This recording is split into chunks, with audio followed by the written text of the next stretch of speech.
de julio de 2022 a julio de 2023 viene un año malo. Y como digo, en el mejor de los casos ese es el tiempo mínimo. Si la cosa está grave, que la bolsa americana ha caído un 25 y no se ha recuperado en medio año. Es decir, y sigue cayendo, y el Nasdaq ha caído un 35 y todavía no ha entrado una cantidad masiva de dinero, de decir, oye, estamos en unas rebajas mejores que la del COVID. ¿Qué tienen en común las crisis financieras? ¿En qué momento estamos ahora a nivel mundial?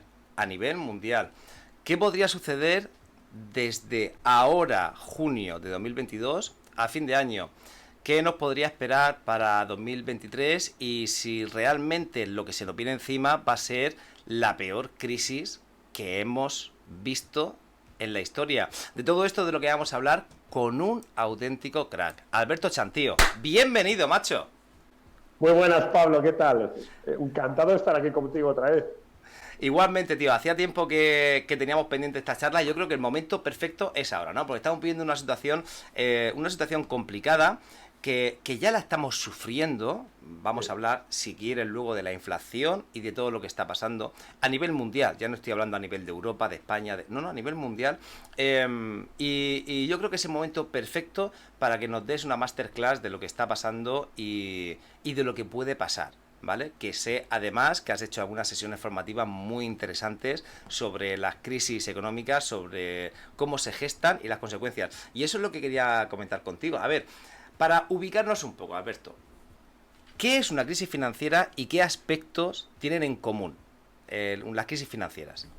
Sí, a ver, una crisis financiera, así para que todo el mundo lo entienda, es de alguna manera una situación en la economía donde una variable o varias, pero no suele ser una, se desestabiliza, es decir, sale de una zona habitual.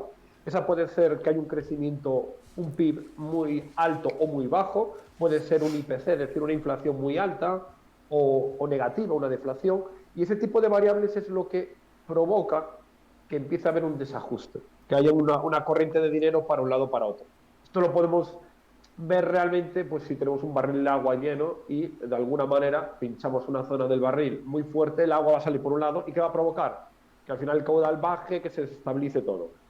En el caso de todas las crisis financieras siempre hubo algo previo que desató posteriormente una crisis. Siempre cuando se dice, oye, las crisis no se pueden predecir, todo lo contrario. Es decir, si no se pueden predecir, entonces no sé por qué desde, yo que sé, finales de octubre del 2021 ya tenía preparado un evento a marzo de 2022 de crisis 2022, o que en el 19, en verano, tenía preparado un evento advirtiendo de que iba a venir un crack bursátil en el 2020, que luego fue COVID, pandemia, lo que sea. Pero es decir, que hay una serie de patrones económicos que luego se le pueden añadir noticias externas. En este caso, por ejemplo, hablo del 2020. 2020 tocaba una corrección de Wall Street de un 25%, ¿vale? Los cálculos, ya digo, esto es un tema ya más avanzado, pero tocaba una caída del 25%, que luego esa caída se profundizó o se comentó a raíz de una pandemia.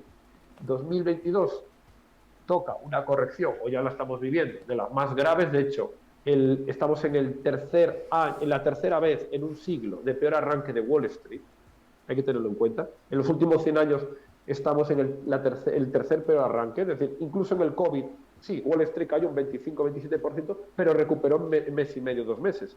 Realmente, a 1 de enero, a lo que estamos ahora en julio, Wall Street o el Nasdaq, podemos ver, vamos un menos 20 y pico abajo en el S&P y un menos 30 en el Nasdaq. Es decir, que la cosa ya es obvio de que estamos en una crisis inmersos. Pero el tema que hay que tener en cuenta es que ese tipo de repercusiones siempre le asocian los medios un causante. Claro. Ahora, ¿cuál es el causante falso? Como digo, para entretener a la masa de esta crisis, la guerra de Rusia-Ucrania. La guerra de Rusia-Ucrania se le atribuye que la crisis que estamos viviendo es por ello.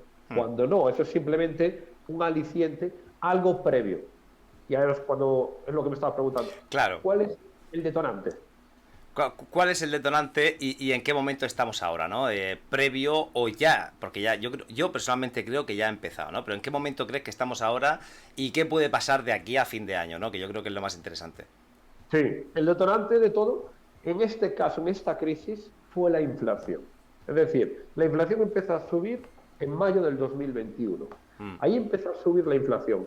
En septiembre tuvimos de alguna manera, una alerta de los motivos de la inflación, que era desabastecimiento, y se empezaron a parar mercancías en el canal de Panamá, containers en China que no salían. Yo tengo algunos amigos empresarios chinos y me lo comentaban, alerta, es que he comprado no sé cuántos containers y los tengo ahí parados. Está hablando de containers que valen cada uno 1 millón de euros en mercancía. Claro, bloqueados ahí. Y eso empezaba en septiembre-octubre. Yo me acuerdo que subí un vídeo, creo que fuera octubre del 2021, donde ya fue la noticia clave. Y era que Apple iba a producir 110 millones de iPhones de último modelo y producía 100. Es decir, bajó 10 millones, un 10% de la producción.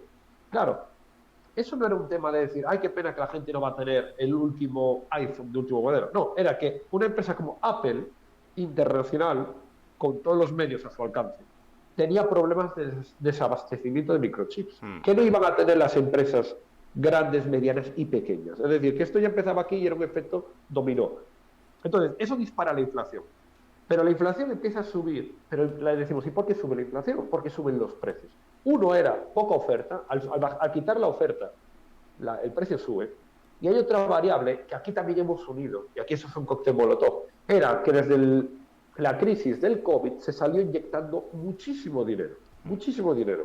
Se metió más dinero. Ya veníamos de la crisis del 2008 inyectando dinero por parte del Banco Central y Reserva Federal en 8 o 10 años. Pero desde el 2020, en año y medio, se metió 2,5 veces el dinero que se había metido en la última década. Es decir, brutal. Es una pasada. Claro, es brutal. Entonces, claro, ese disparo de precios que se metió, esa cantidad de dinero, hace que la inflación, y esto es lo que explicaba en el evento, que tú ves en la subida de inyección de capital y ves a un año vista cómo empieza a subir la inflación, que es lo que hemos pasado. Hemos pasado una inflación del 2 al 8-9% de golpe, una inflación que no habíamos visto en 40 años, y a partir de aquí se enciende la mecha. Vale, ya tenemos una variable económica que se ha disparado. En este caso ha sido la inflación. En el 2007 había sido demanda de pisos, etcétera. Pero siempre hay una que se dispara, fuera de lo habitual, hablemos claro. Como si en trading fueran bandas de Bollinger, vemos que hay una variable que se ha salido por 10 de esa zona. Cuando eso se dispara, ya tenemos encendida la mecha de la pólvora, que es, los bancos centrales tienen que actuar. La inflación está empobreciendo a la gente y la tengo que frenar. ¿Cómo la freno? Se enfría subiendo tipos de interés. ¿Qué ocurre? Aquí viene lo grave. Y aquí viene por qué vamos a una recesión económica, sí o sí. Si subes despacio los tipos de interés, como es habitual, imaginemos, ¿qué es despacio? 0,25 cada 4 meses, 6 meses, una subida a 3 años. Como fue en el 2003, 2004, 2005, que sí, que provocas al final una crisis, pero es una cosa que vas alargando. Si lo haces despacio, ralentizas una economía. Si lo haces rápido, te cargas una economía. Y ahora mismo, la Reserva Federal Americana, fijaros bien que el otro día subió 0,75 los tipos de interés de golpe. Veníamos de un 0,50, es decir, lo está subiendo a una velocidad histórica. La mayor subida en 30 años. Y esa velocidad hace que la economía, es decir, sí, vas a bajar la inflación. Pero vas a bajar la inflación porque la gente la vas a ahogar de tal manera que no va a gastar. Y literalmente, obviamente, los precios suben si hay alguien también que los compre. Pero si la gente deja de gastar, baja la inflación, pero te cargas la economía. Claro. Y lo grave de esto es que ahora ya hemos visto que el petróleo, la gasolina está a 2. Decir que el diésel está a 2, que pagamos 2,20 el depósito de la Super 95, lo que sea, ya nos dice, vale, por un lado, estamos pagando la gasolina carísima. Por otro lado, la luz, el agua, el gas, todos los suministros carísimos. Pero por otro lado, la inflación la estamos viendo en cesta de la compra, está alta. Y lo peor de todo, y ahora viene lo grave, porque dice mucha gente, joder, ya la crisis estamos en lo peor. Ahora viene lo grave. Claro, no, la crisis no. Es que, o sea, lo que dice, vamos a ver, por hacer un resumen, efectivamente la Fed, y te quería hacer una pregunta respecto a esto, la última subida de tipos que anunció la Fed fue de 0,75 puntos, ¿no?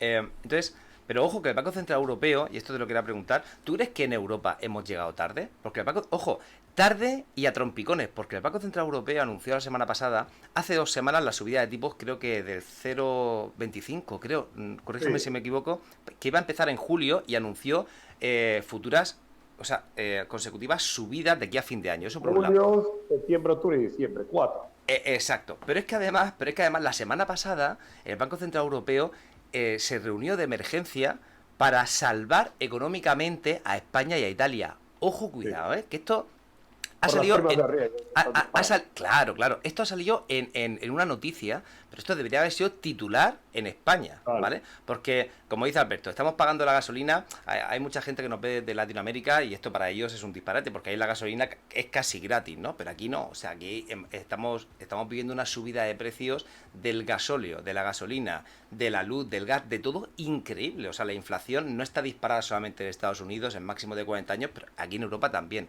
Esto es un puto disparate.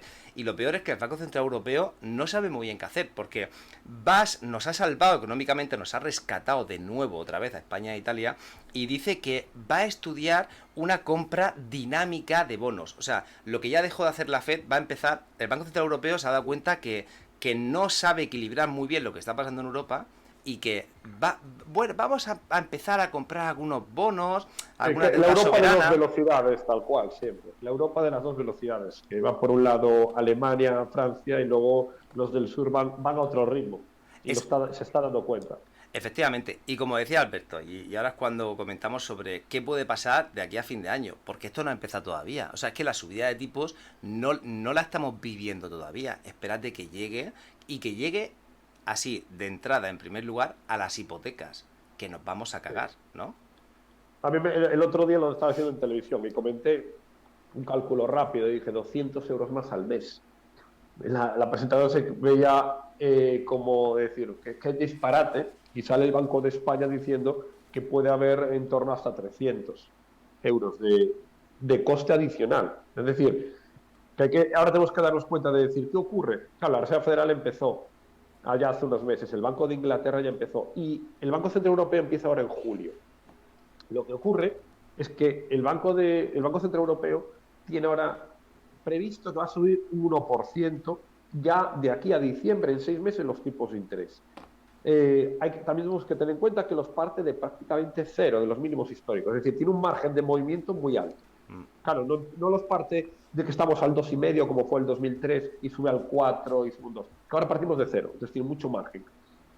Y aquí el problema que vino es que insinuó que a lo mejor una de las subidas era 0,50, es decir, en vez de un 1, 1,25. Esa es la única duda que da a entender de decir, bueno, vamos a subir ya de por sí 4 subidas de golpe en 6 meses, pero abriendo un poco la puerta de si está sin inflación no baja, vamos a apretar un poquito más el acelerador, como hace la Fed.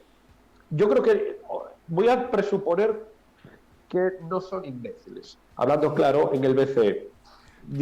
Lo voy a decir con todo el cariño, es Sí, decir, sí, con todo el respeto. me tengo que decir así. Voy a suponer que no son tan imbéciles y han demorado las subidas cuando ya tenían que empezar enero, febrero, para hacerlo más sutil. No es lo mismo subir, como digo, 4 subidas en 6 meses que hacer 4 subidas en un año. Si empiezas en enero y vas subiendo 0,25 cada trimestre, acabas el año con ese control, ha subido lo mismo, pero se ha asimilado de otra manera. Siempre digo, no es lo mismo tomarte un antibiótico, una pastilla por día, durante 7 días, que tomarte 7 en un día. La cantidad es la misma, pero la asimilación no. Entonces, ¿por qué digo que vamos a suponer que no son tan imbéciles? Porque a lo mejor, digo, puede ser que como el efecto del globalismo, Estados Unidos empieza a subir los tipos muy agresivos, eso puede tener un efecto arrastre en Europa, también de bajar la inflación, y entonces el Banco Central Europeo tenga que no subir tanto los tipos de interés. ¿Por qué? Porque ya se le ha adelantado a Estados Unidos y eso siempre tiene un efecto contagio. Es decir, es como si la bolsa de Estados Unidos se pone a subir un 20% ya por efecto arrastre, aunque Europa esté mal, ya hace un efecto de subir mínimo Europa otro 10. En ese aspecto. Entonces, considero que vamos a presuponer que han demorado por eso, porque si no es una negligencia total en ese aspecto. ¿Por qué? Porque vamos a subir muy fuerte. La gente ahora mismo ya tiene problemas económicos, se está dando cuenta, pero ahora cuando se suban los tipos de interés, ya las hipotecas, obviamente, van a empezar a encarecerse. Pero aquí no viene lo grave. Lo grave es que la mayor parte de las empresas se han endeudado a tipos de interés prácticamente cero. Claro. Y el margen que tienen por la inflación de lo que están ganando realmente neto es bajo. En cuanto esas deudas suban de precio, va a haber un sistema de quiebra, prácticamente efecto dominó de muchas compañías. Y eso es lo que va a hacer que el crecimiento económico no solo se desacelere, sino que entre en negativo. Hablan de crecimiento bajo. No, no, yo considero radicalmente que en diciembre, enero estamos oficialmente en recesión. Mm. Estados Unidos, hay que tenerlo en cuenta, Estados Unidos dio PIB negativo el primer trimestre del 2022, por una décima, pero lo dio. Es decir, si ahora en julio sale que Estados Unidos ha sacado un 0,2 de crecimiento, por lo que sea, por efecto, llámale Rusia, Ucrania, lo que sea, oficialmente en julio se podría decretar recesión americana, porque estamos a un trimestre. Europa, vamos a ver cómo va ahora en julio el segundo. Si hubo crecimiento, si no hubo, si estamos creciendo al 2. Lo que se está viendo es que el crecimiento va literalmente en desplome y aún no se han subido los tipos. Por lo tanto, lo que esperamos en el segundo semestre es un endurecimiento. Es que estamos ahora mismo en una montaña rusa, en el momento que se está girando, pero la gente considera que estamos así. Aún no empezó esto. Esto se va a empezar a ver finales de verano, a nivel económico. El otro día leí un artículo del Niño Becerra, que imagino que sabrás quién es, que decía que se preparen los españoles para disfrutar de su último verano. Decía el cabrón, como diciendo, disfrutar de este verano, iros de vacaciones y disfrutarlo, porque la que se nos viene encima es fina filipina. Y es lo que acaba de decir Alberto, ¿no? Es que todavía no estamos sufriendo el impacto de la subida de tipos, ¿vale? Y esto lo tenemos que sufrir. La inflación irá a su bola, los precios irán a su bola, los mercados irán a su bola, pero al final nosotros tenemos que estar preparados para sufrir la subida de tipos de interés que ya va a ocurrir en julio y a muchos nos empezará a repercutir en diciembre de 2022. Cuando se actualizan las hipotecas, correcto. Claro, cuando se actualice. Entonces las hipotecas, yo creo que todos sabemos que se revisan cada X tiempo, la mayoría al año, ¿vale? Y ojo, que diciembre de 2022, enero de 2023 puede ser realmente duro. ¿Tú qué crees que nos vamos a encontrar en 2023? Una España... No te voy a hablar del mundo, luego te preguntaré quién va a ganar aquí, porque aquí al final, aparte de los traders y los inversores, como por ejemplo tú, que sabes aprovechar estos momentos muy bien, como espero saber aprovecharlo yo y todos los traders que nos están viendo, aquí al final hay ganadores, ¿no? Pero ¿tú qué oportunidades ves en 2023? Porque teóricamente, y ojo que esto puede cambiar, ¿eh? Y ya sabéis, como bien ha dicho Alberto, aquí que lleva un poco la voz cantante es la economía más fuerte del mundo, que es Estados Unidos y sus mercados financieros. Si estos de repente, como ya hicieron con la pandemia, no caen y se recuperan en L, como decían, sino que se recuperó en V, ojo que esto puede pasar. Yo creo que estamos viviendo un momento completamente excepcional. Esto es distinto a lo que haya pasado en años o en momentos anteriores históricos, ¿no? Porque además tenemos un catalizador muy negativo que es la guerra de Ucrania, ¿no? O sea que eso, vale, eso es una cosa más que está encima de la mesa y que se está usando como excusa para justificar un montón de cosas, ¿vale? Sí, de fallos graves, que eso lo agudiza. Efectivamente. Y entonces, ¿tú qué crees? ¿Cuál puede ser una visión pesimista / realista de lo que puede ocurrir en 2023 y cómo crees tú que nos podemos aprovechar de eso, los inversores retails como nosotros, para intentar sacar algo de rendimiento a nuestro dinero, ¿vale? Aquí, a ver, a nivel, vamos a diferenciar a nivel inversores y a nivel ciudadanos, es decir, de qué ocurre en España. Esta crisis tiene una cosa que no tuvo la del COVID. La del COVID simplemente fue un cierre o un desplome masivo de la demanda porque encierras a la gente y el gasto se desploma. Claro. Puntualmente. Vuelves a abrir y de alguna manera se vuelve a situar todo.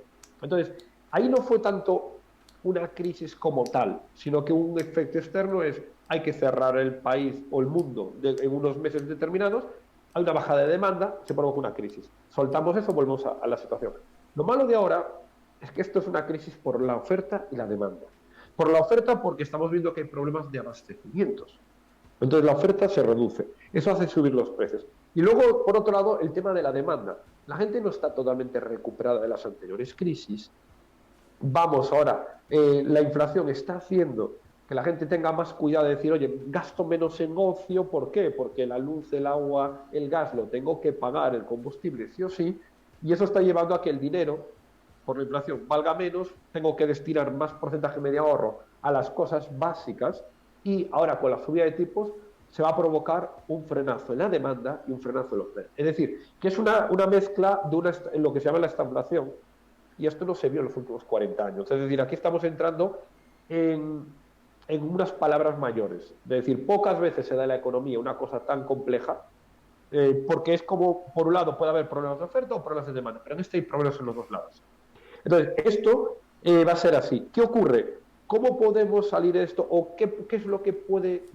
¿Cuál es el síntoma? Siempre digo que podemos seguir para decir, bueno, aquí hay un poquito de luz al final del túnel. Y es ver la inflación. Porque el Banco Central Europeo y la Reserva Federal Americana lo dijo hace unos días, sin cortarse un pelo. Solo le importa la inflación. El objetivo es parar la inflación. Con eso que está diciendo, para que la gente igual no esté muy familiarizada, está diciendo que voy a subir los tipos todo lo que sea necesario a costa de cargarme una economía. Me da igual la economía. No lo entiendo muy bien, es decir, me parece un poquito por parte de quien lo está. Si lo digo yo, que no pinto nada, es una cosa, pero que lo diga quienes llevan los tipos de interés americanos no tiene sentido. Más que nada porque que lo diga el Banco Central Europeo tendría sentido, porque el Banco Central Europeo, dentro de los objetivos oficiales, sí que está solo la inflación, pero por parte de la Reserva Federal Americana, dentro de los objetivos oficiales está la inflación y el crecimiento. Por tanto, están ellos incumpliendo sus propios compromisos en ese aspecto. Pero ¿qué ocurre? Que si la inflación baja, imaginemos de aquí a diciembre, enero del 2023, más o menos, de aquí a 6 meses, 8 meses, vemos que la inflación efectivamente ha bajado al 5%. 4,5 sería brutal, pero el 5 ya sería suficiente para que podamos ver primero una subida de tipos agresiva y automáticamente en el primer semestre del 2023 podamos ver una bajada de tipos. Y esto se podría dar un cambio también histórico, un cambio muy rápido, es decir, de golpe una política agresiva y luego una política expansiva. Solo dependería de la agresividad con la que baja la inflación. Pero ya digo, la inflación va a bajar probablemente porque se van a cargar la economía. Claro, pero ¿y cuánto tiempo va a tardar la economía en recuperarse? Porque no hablamos solamente de la economía doméstica, ¿no? O sea, de la hipoteca, no. Es que hay muchas empresas que van a sufrir muchísimo. Es que pensad que los tipos de interés, o sea, es justo lo que ha dicho Alberto. Hemos estado disfrutando de dinero gratis, ¿vale? Durante estos últimos años. Y el efecto de la subida de tipos no va a ser a nivel doméstico particular, no. Va a ser a nivel industrial y a nivel empresarial. Y puede ser un puto desastre, ¿vale? ¿Tú cuánto crees, en el caso de que consigan bajar la inflación, mantener un poco...? En el mejor de los casos, efectivamente. Sí. En el mejor de los casos, podríamos ver bajada de tipos de interés en el primer semestre del 2023, ya digo, en el mejor. Y de darse ese caso, la economía tiende siempre a recuperarse un año después. Es decir, nos tenemos que ir a 2024. Prácticamente 2023 va a ser un año malísimo. Es decir, ahora empieza realmente el verano. Del verano de ahora, como quien dice, de julio 2022 a julio 2023, viene un año malo. Y como digo, en el mejor de los casos ese es el tiempo mínimo.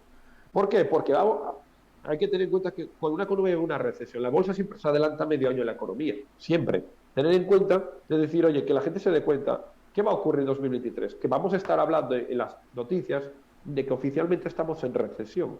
Pero eso no es ser un adivino. Es decir, es darse cuenta que la bolsa americana, imaginemos, si la cosa está grave, que la bolsa americana ha caído un 25 y no se ha recuperado en medio año. Es decir, y sigue cayendo, y el Nasdaq ha caído un 35 y todavía no ha entrado una cantidad masiva de dinero, de decir, oye, estamos en unas rebajas mejores que la del COVID. Y esto no se ha recuperado. ¿Por qué? Porque los grandes inversores están viendo que lo peor aún no ha llegado, que lo que es barato va a ser más barato. Entonces, hasta que eso no se recupere, hasta que realmente no se decrete recesión económica, no va a entrar dinero en la economía. Fuerte, es decir, daros cuenta que hasta que no se decrete, cuando se decreta que hay recesión económica, ya la cosa está verdaderamente mal. Y ahí es cuando entra el dinero. Y el ejemplo más claro fue el año 2008. Los americanos empezaron a salir de la crisis a finales del 2009, cuando realmente todo el mundo decía, pero si estamos en lo peor de lo peor de lo peor, y se hablaba de que ya se estaba saliendo de la crisis económica. Claro, pero ¿quién sale primero? Los mercados. ¿Quién arrastra después a los mercados? La economía. Entonces, si la economía va lenta, la economía va a empezar a entrar en recesión en 2023. Año 2023 malo. A partir de ahí es probable que los mercados empiecen a recuperarse. Entonces, claro, los mercados siempre se adelantan, por tanto, si los mercados se recuperan en 2023, La economía será 2024. Por tanto, ahora lo que entramos es en lo malo realmente, a nivel económico. En el último verano, por lo menos en España y en muchos países europeos. Te tengo que preguntar dos cosas. La primera, algo que hemos comentado muchas veces en los directos que hacemos aquí de trading todos los días, que están pasando cosas raras, ¿no? Te voy a terminar preguntando por las criptomonedas, tu opinión, pero que están pasando cosas raras que no sé si tú, como tienes más experiencia que al menos yo en este sector, bueno, en las inversiones en general, pues normalmente el oro, vamos a hablar del oro, ¿no? No sé si tú manejas un poco y lo sigues, imagino que sí, ¿no? Pues el oro siempre se ha visto como un activo refugio, ¿no? Y casualmente estas últimas semanas que Wall Street está cayendo con fuerza, bueno, y el resto de mercados, el oro es como que se ha correlacionado con el mercado, es decir, no está subiendo el oro a la par que bajan los mercados, ¿no? ¿Eso por qué pasa, tío? O sea, porque que siempre todo el mundo dice, no, si bajan los mercados, salimos de renta variable y vamos a activo refugio, ¿no? ¿Qué pasa? ¿Por qué se produce esto, tío? Eso hay que tener en cuenta, como os digo, que esta situación de crisis, si hay solo una crisis por uno de los lados, o por lado de la demanda, o por lado de la oferta, tiende a cumplirse muy bien el efecto activo-refugio, por un lado u otro. Pero ahora mismo estamos viendo que, primero, la mayor caída histórica de los bonos. Esto siempre digo, y en los medios no se habla de esto. El bono alemán ha disparado su rendimiento, estamos al 1,70, 1,80%, y el precio se ha venido abajo, desde el nivel 170 a nivel 145, 143. Lleva el bono alemán cayendo 8 meses consecutivos. Nunca en la historia vemos 8 velas mensuales cayendo, y eso nos viene a decir, hombre, es que ¿qué está descontando el bono? La mega recesión que viene. Claro. En ese aspecto. Entonces, estamos viendo por primera vez que baja o se queda lateral, vamos a decir, el oro y la plata, que el oro se queda ahí estancado entre los 1.800 y 1.700 dólares la onza, el 2000 tiene el gran nivel psicológico. Sí que es verdad que debería, lo que dices tú, debería haber roto el nivel psicológico de los 2000 e irse a niveles altos, pero hay que tener en cuenta que ahora mismo está cayendo los mercados, está cayendo el mercado de bonos, y está cayendo o quedándose prácticamente lateral el mercado de materias primas. Pero es que si nos vamos decimos, es que esto puede ser lo que decía, porque ahora ya el activo refugio ya no es el oro, sino el Bitcoin. Mentira, porque el mercado de las cripto ha perdido un 65%. Claro. Sí, bueno, eso lo comentábamos ayer. Decíamos que hicimos un directo, ayer no hubo mercado, bueno, ayer lunes 20 de junio, no hubo mercado porque fue festivo en Wall Street y hablamos un poco de Bitcoin. Hablamos poco de Bitcoin en este canal, pero bueno, lo hablamos, ¿no?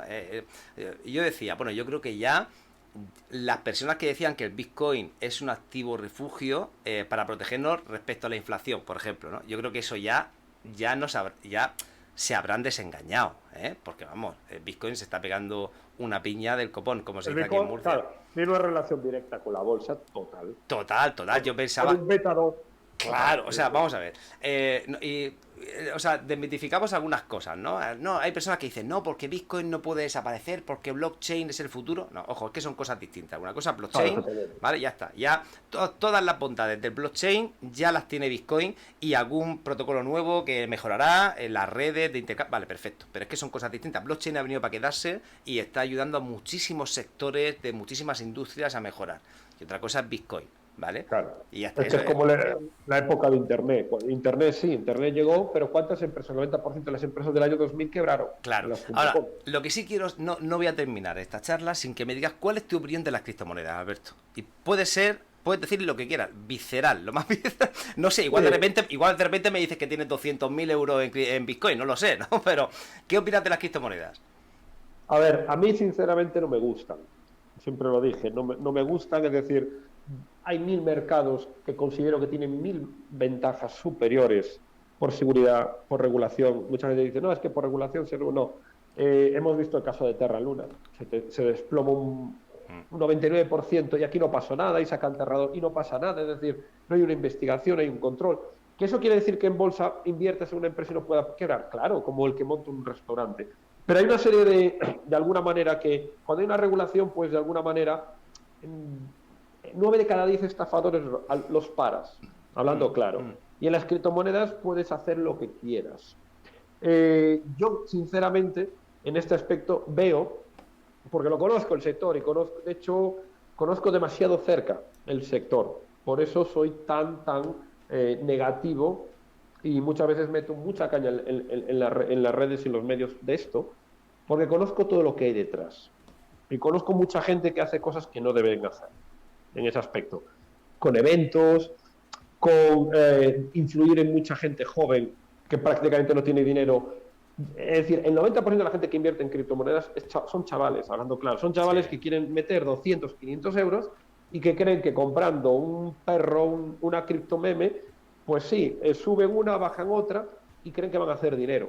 Y muchas empresas de estas aprovechaban eventos, me alquilo un chalet, pongo coches de lujo, me llevo a 4 influencers, como saqué yo los artículos de InfluTraders, porque lo conozco muy bien.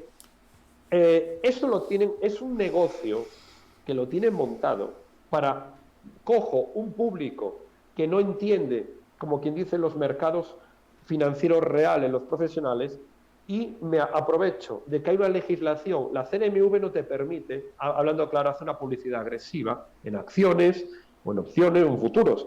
Sin embargo, como hay un sistema alegal en criptomonedas, ahí se basan muchas empresas en decir, yo me aprovecho de influencers, los pongo aquí, para que entren en cualquier cosa.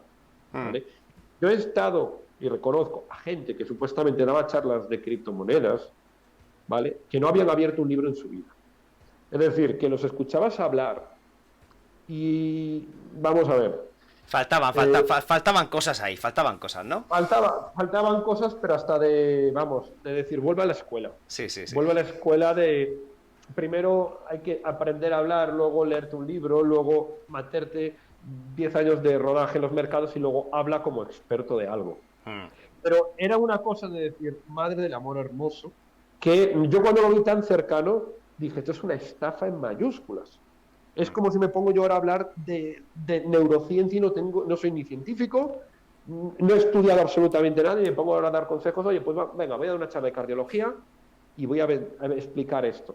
Y voy a inducir a la gente a ser cardiólogo, cuando yo no soy ni médico. Sí, pues, hay estrategias de marketing muy potentes y no voy a hablar de sectas, porque no me gusta nada esa palabra, pero sí es verdad que hay estrategias muy potentes y les enseñan estrategias de comunicación y argumentarios para convencer y atraer gente a esas, academias de trading, de criptomonedas, de tal. Pero bueno, vale. No me quiero liar mucho con ese tema.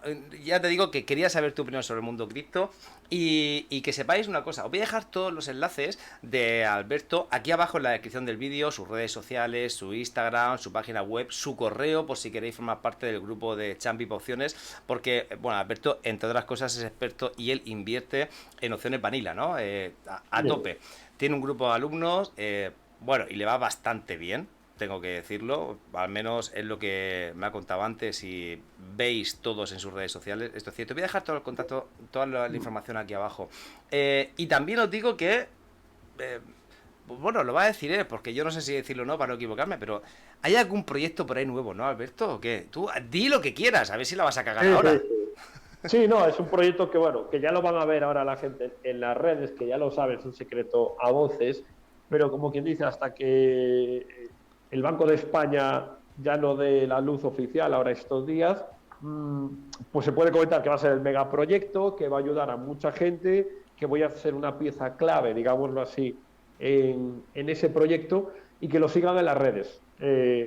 Para mí es el proyecto cumbre que creo que ahora, llevo 17 años en los mercados, creo que ahora lo saco porque me veo capacitado 100%. Siempre digo, a mí se me lo llegan a decir, por ejemplo, pues hace 7 años, vamos a suponer, con 10 en los mercados diría que no estoy capacitado todavía. Ahora sí que me veo capacitado para ese proyecto, para cogerlo, y que es un proyecto que al fin y al cabo, como todos los negocios buenos que salen en el mundo, si haces ganar dinero a la gente, si mejoras la vida a la gente en lo que sea, te va a ir bien a ti, le va a ir bien a la gente. Claro. El win-win de toda la vida. Y en creo que a nivel financiero, que es donde puedo aportar más experiencia, más conocimiento, va a magnificar esa relación. Pues... que siga las redes porque lo anunciaré para la semana. Sí, quedan pocos días para que se haga público, Sí. y os sugiero que lo sigáis en las redes sociales que tenéis aquí abajo, sobre todo en Instagram, porque es muy activo en Instagram, yo lo sigo por ahí.